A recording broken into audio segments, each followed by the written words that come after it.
Kita awali berita pertama, pemirsa. Kericuhan mewarnai sidang pengeroyokan yang menyebabkan korban meninggal dunia dalam aksi tawuran di kawasan Kertapati, Kota Palembang beberapa waktu lalu. Keluarga korban mengamuk bersih tegang hingga nyaris adu jotos dengan keluarga terdakwa.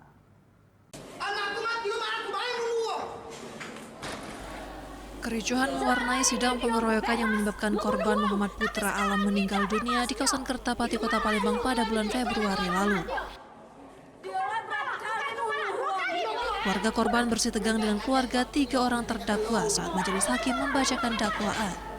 Keluarga korban yang saat pembacaan dakwaan hadir di ruang sidang berusaha mengintimidasi terdakwa dan keluarga hingga terjadi adu mulut. Petugas keamanan Pengadilan Negeri Palembang segera memisahkan kedua pihak yang bersih tegang. Bahkan keluarga para terdakwa terpaksa diisolasi dalam ruang sidang untuk meredam amukan dari keluarga korban. Meski sempat ricuh, sidang yang beragendakan pembacaan dakwaan tetap berjalan. 3 orang terdakwa yakni Muhammad Fadil, Lagunan Opriansyah, dan Miko Aprilian.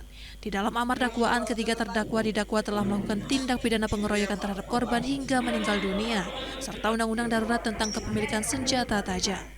Kemungkinannya ada ribut itu karena ada dari pihak keluarga terdakwa dan keluarga korban bertemu di ruang sidang, gitu ya. Dan ada indikasi ribut, tadi sudah disampaikan kemungkinan persidangan berikutnya untuk mendengarkan keterangan saksi itu akan kita coba koordinasi dengan pengamanan sidang.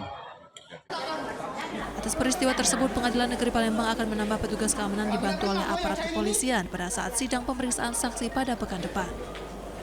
Dari Palembang, Guntur, iNews melaporkan.